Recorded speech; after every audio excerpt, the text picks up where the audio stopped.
It takes a while to adjust to a foreign country, to make friends, to make a home, to become effective at work. For many people, the assignment is up very quickly. Some people feel they've barely settled in, and they're already on their way home.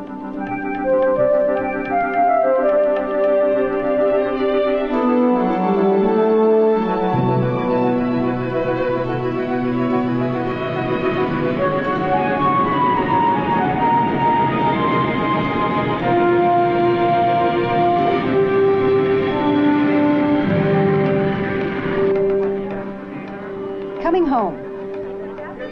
There is excitement, but there's also apprehension. You're not the same person you were when you left. Your values have changed. You have a new perspective on the world and on your country.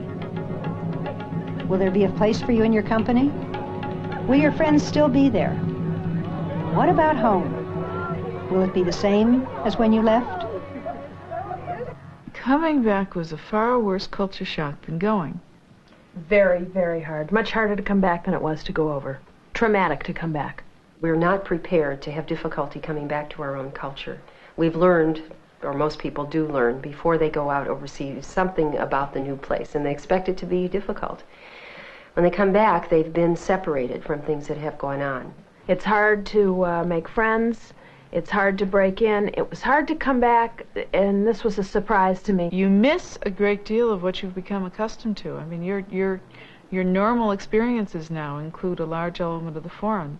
It's difficult for people to make use of their experience when they come back. They want to talk about it. They feel changed, and they don't know where to put that interest to work for them. When you come back to the States, no one really cares about that. They're just not interested in your experiences and how neat it was and wherever it was that you lived.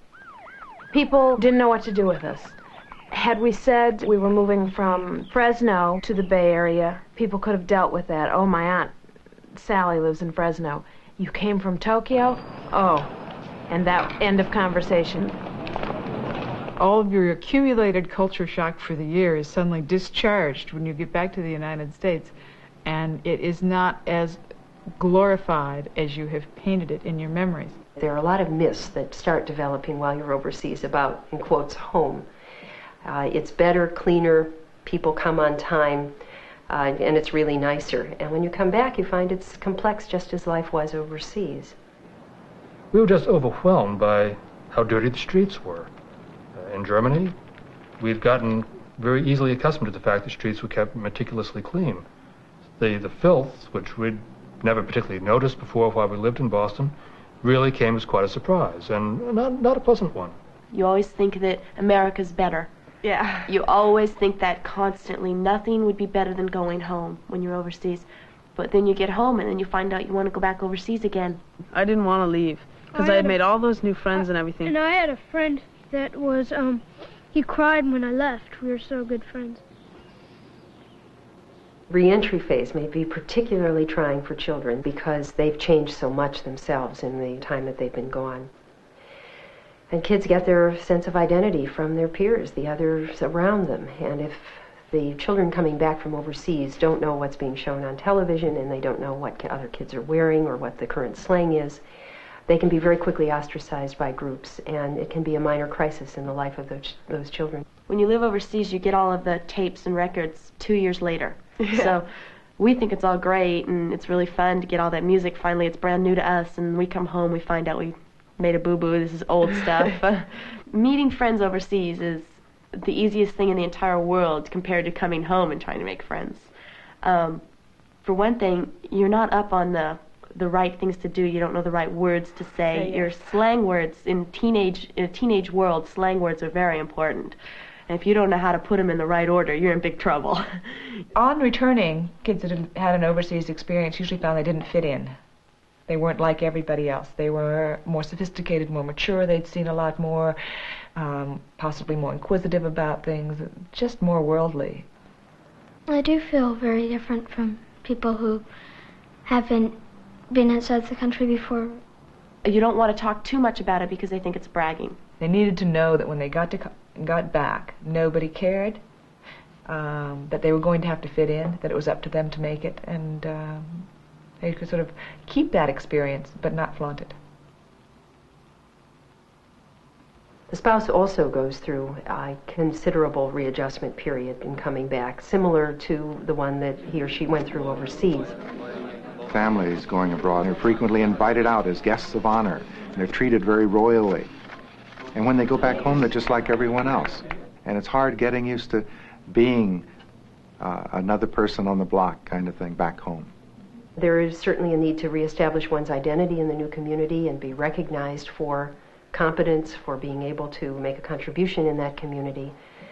And it's hard for the spouse to find that place again. There is no support group when you move into a new community. Everybody has their established patterns, their friends, and there's not a whole lot of need for you. You have to every day spend your time. Today I'm going to make an effort. Overseas, people made the effort for you.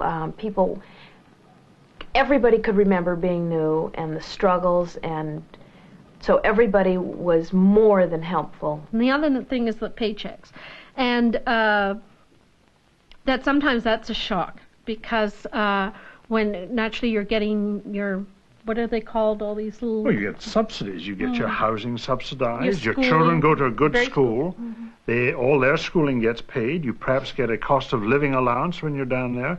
So all of a sudden, your salary may be doubled perhaps from your base salary you get back in the United States. You come back here and it's halved, and you get a hell of a shock. Just as the move overseas challenges individuals in a family differently, so the move back does. The employee may return to an organization that doesn't make use of what he or she has learned and done overseas.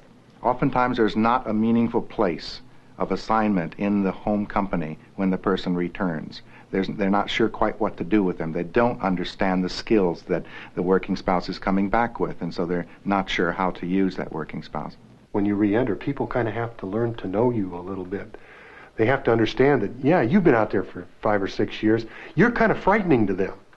Overseas, you've been a really big fish, and you've had a lot of responsibilities, supervising a lot of people, making a lot of decisions for the offices. But when you come home, you find it very frustrating that you can't make the decisions you used to make, and you have to rely on other people's information and insights as well. This is still the home office, and this is where the really big business decisions are made. This is where the action is. I have a very good friend who's just come in, and he just can't understand how come he still doesn't have his private office set up. And he's having a struggle with it, but he's having to struggle with a lot of things.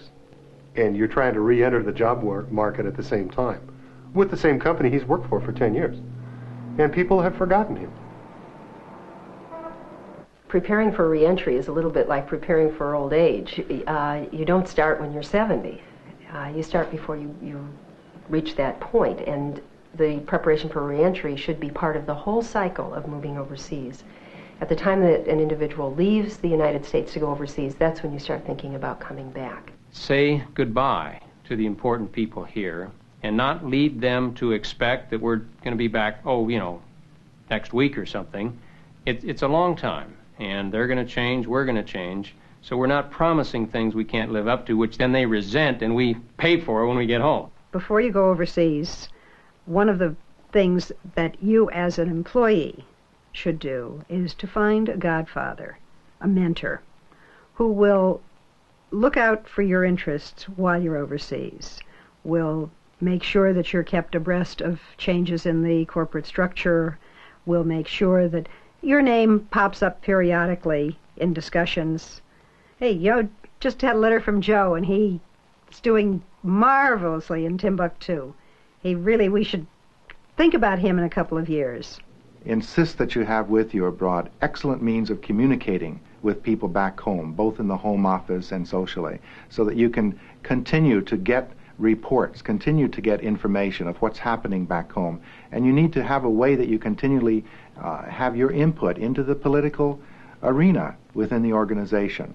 While we're overseas, a number of things we can do. First, be conscious of the ways in which we are changing our behavior, the way we see ourselves in the world, our attitudes. And keep the people back home, people important to us, up to date on our thinking, feeling as we're going through it. Keep them in touch with us. But also ask them about their lives, stay in touch with them, because they too are going through important changes.